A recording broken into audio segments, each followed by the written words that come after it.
On completing this chapter, you will have an understanding of who issues a discharge order, how it is different from a voyage order, how a discharge order can imply many operational costs and strenuous effort and watches for a ship's entire crew over many days, what is the purpose of a pre-arrival navigation meeting and a pre-arrival cargo operations meeting, what are the main features of a tanker discharge and crude oil washing plan, what are the typical requirements of crude oil washing checklists, what are the typical pre-arrival checks conducted by different crew members.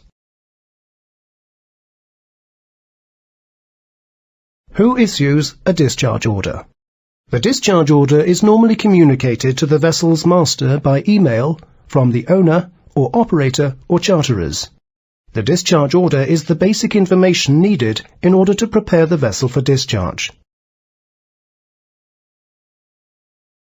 For shuttle tankers with frequent port calls, the practical implications of a discharge order are of less concern compared with the ULCCs and VLCCs. The high frequency of port calls gives the shuttle tanker crew a large amount of experience and routine, and the port organization, agents, authorities, pilots and tugboat companies know these ships and how they are operated. When a ULCC or VLCC loaded in the Middle East, for instance, is directed to the US Gulf for discharging, several demanding and costly activities are involved, such as 3 to 4 STS operations, some 80 to 100 nautical miles from shore, service launches and helicopter service for US Guard inspectors, cargo surveyors, agents, crew change, stores and provisions, and normally vetting inspectors from different oil majors. In addition, activation of the mandatory shore-based organization according to OPA 90 requirements, like Qualified Individual, or QI, and oil pollution cleanup organizations, etc. 3 to 4 STS operations are very demanding, both for personnel and equipment, as each lightering normally takes approximately 48 hours and runs continuously until the large tanker is empty.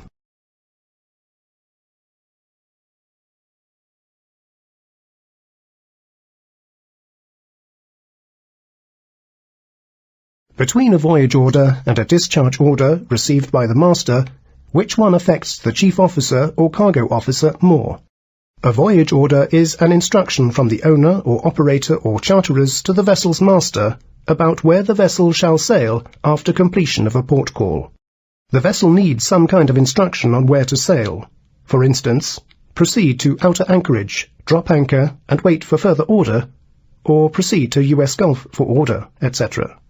The discharge order is the specific instruction to proceed to a port or terminal and discharge all or part of the cargo. As the cargo may be sold during the laden voyage, the discharge order may change as well.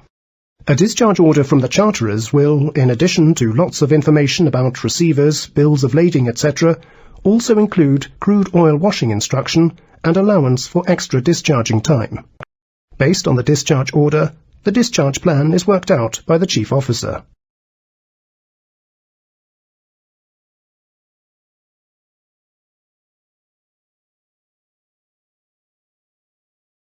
What is the main purpose of the pre-arrival meeting conducted by the master? A pre-arrival meeting is performed in different ways, depending on the vessel's trade. The master normally conducts the meeting, and the main purpose of the meeting is to ensure that all officers and crew are acquainted with the time schedule and activities expected to take place during the port call. Through this time schedule framework, the risk assessments associated with each in-port activity and the ship's plan for mitigating each of those risks is communicated.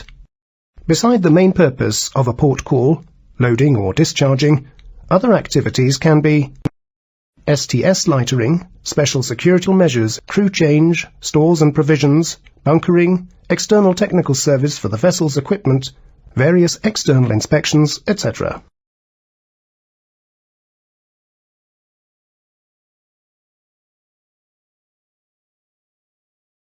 The discharge plan is a comprehensive and detailed schedule that comprises a time bar, cargo specification, spreadsheet with details on cargo grades, quantity and their distribution into the different cargo tanks.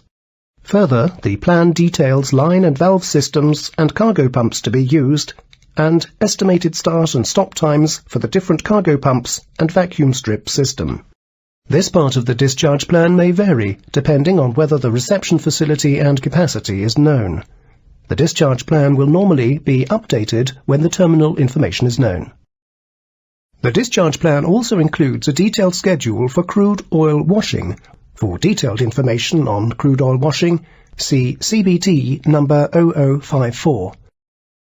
Finally, the discharge plan includes the ballast operation, taking on ballast by gravity and by ballast pumps, etc.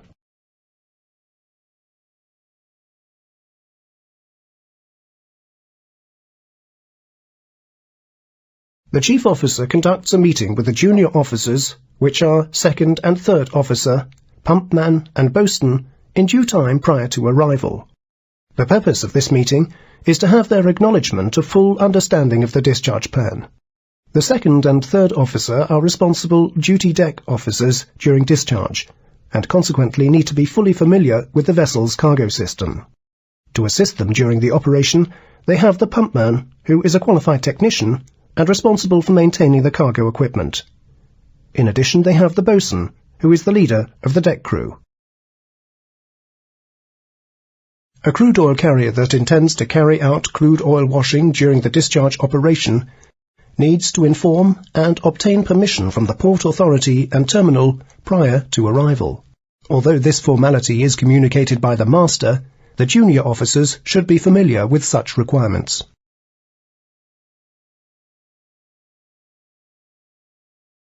Marpole Annex 1 requires every new crude oil tanker of 20,000 deadweight tons and above to be fitted with a crude oil washing system and an approved crude oil washing manual.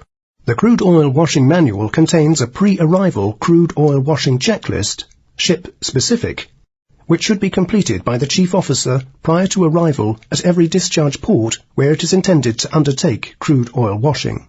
The crude oil washing checklist is formed in 3 sections for use before, during, and after crude oil washing operations.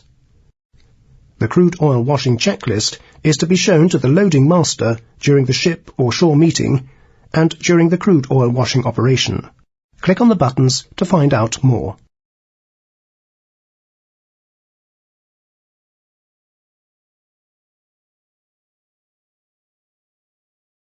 Since the introduction and implementation of the International Safety Management Code, that is the ISM code, mandatory from 1998, ship owners or other companies responsible for operation of ships have had to develop and implement safety management systems, both for the ships and shore-based organization. The safety management objectives of the company should provide for safe practices in ship operation and systems to monitor and document onboard activities where needed. Checklists to document safe practices and compliances with rules and regulations, as well as the company's policy, have been developed and implemented as industry standard in connection with various operations on board. The pre-arrival checklist is a comprehensive record of preparations carried out in order to document that the vessel is arriving in a condition according to the company's policy and international rules and regulations. All junior officers, including pumpman and boatswain, as well as the engine officers and crew, will be engaged in testing and checks in order to complete the pre-arrival checklist.